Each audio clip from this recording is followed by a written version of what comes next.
This question is from CBSE 2025 physics examination. The statement of the problem says a coil of 60 turns, n की value is 60 and area is 1.5 into 10 to the power of minus 3 meter cube, carrying 2 amperes current. Current की value इसमें 2 amperes है, lies in a vertical plane. It experiences a torque of 0.12 Newton meter. Torque की value is 0.12 Newton meters. When placed in a uniform horizontal magnetic field, the torque acting on the coil changes to 0.05 Newton meter after the coil is rotated about its diameter by 90 degrees. अब इसमें initially this is the torque theta 1 की value, suppose this is equal to theta.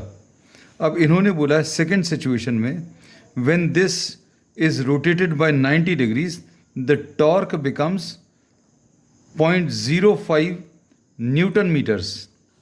When theta 2, the angle is shifted by 90 degrees.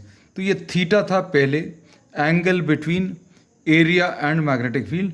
अब ये theta 2 की value theta plus minus 90 ऐसा कुछ लिख सकते हैं. अब इसमें टॉर्क की वैल्यू का formula this is equal to N I A B sine theta. Now applying the formula tau 1 will be equal to n I a b sine theta और ये वैल्यू 0.12 मीटर्स दिया है. अब इन्होंने सेकेंड सिचुएशन में कहा है कि torque acting in the second situation is N I A B sine theta की वैल्यू. अब पहले थीटा था, अब इसको रोटेट कर दिया by 90 degrees. So we say that the final angle will be plus minus theta plus 90 या फिर minus 90. And since we are interested only in the magnitude, so we will be taking the magnitude of sine theta. क्योंकि अगर ये minus भी आता है sine theta plus 90 या minus 90, we will be just considering the value of sine theta with positive sign. और ये second situation में टॉर्क की वैल्यू 0.05 दिया है. And we say that sine of 90 plus minus theta, अगर अभी हम लोग ले लें तो ये sine 90 plus minus theta is cos theta, तो इसकी value plus minus cos theta आएगा.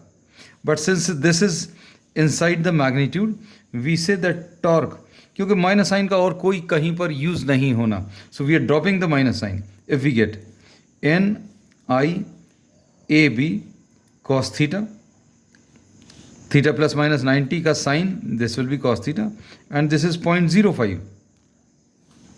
सो this is the first equation and this is the second equation. इसमें you have to find out the value of magnetic field. हम लोगों को magnetic field calculate करना, ये याद रखना. अब ये सिंप्लीफाई करने के लिए तरीका क्या हो सकता है, इसमें अननोन जो है मैग्नेटिक फील्ड भी है और थीटा भी है. So you just have to eliminate theta to find out the value of magnetic field. अब इसमें एन दिया हुआ है, करंट दिया हुआ, एरिया दिया है. N is given, current is given, area is given, B and theta are unknown. तो अब इसमें थीटा रिमूव करने का तरीका है, this is sine theta, this is cos theta. So we will be squaring, square and add first and second. Square करने से क्या होगा, ये आ जाएगा एन आई ए बी, इसका square N square I square A square B square sine square theta, और इसको स्क्वायर करेंगे तो कितना आ जाएगा N square I square A square B square cos square theta.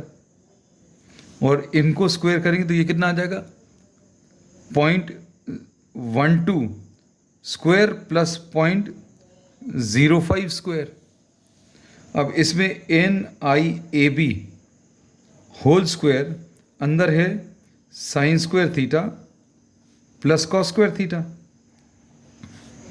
इसको क्या लिख सकते हैं, 12 डिवाइडेड बाय 100 का होल स्क्वायर. इसको लिख सकते हैं 5 डिवाइडेड बाय 100 का होल स्क्वायर. अब इसमें एलसीएम कितना आ जाएगा? 100 square will be the LCM. ऊपर कितना आ जाएगा? 12 square plus 5 square, and this will be 169 divided by 100 square. और यहां पर NIAB whole square into sine square theta plus cos square theta, इसकी वैल्यू 1. अब टेकिंग स्क्वायर रूट क्या आ जाएगा? NIAB will be equal to 169 का स्क्वायर रूट 13 और 100 का स्क्वायर रूट, 100 स्क्वायर का square root will be 100. So this is 0.13. अब substitute the other values. n की वैल्यू 60, i की value 2, area 1.5 into 10 to the power of -3 into magnetic field is 0.13. ये कितना आ जाएगा? ये 3 आ गया into 60 is 180. 180 into B is equal to 0.13 divided by 10 to the power of -3. अब ये 10 टू द पावर ऑफ -3 ऊपर जाकर 10 टू द पावर ऑफ +3 हो जाएगा. इसको अभी 0.13 into 10 to the power of 3, और ये सॉल्व करने पर कितना? 130. तो b की value will be 130 divided by 180. So this is 13 divided by 8. अब 18 7 टाइम्स जाएगा. 18 7 126, तो 0.7. 4 बचेगा, उसमें 2 टाइम्स आएगा. So this will B 0.72 Tesla. So this will be the answer.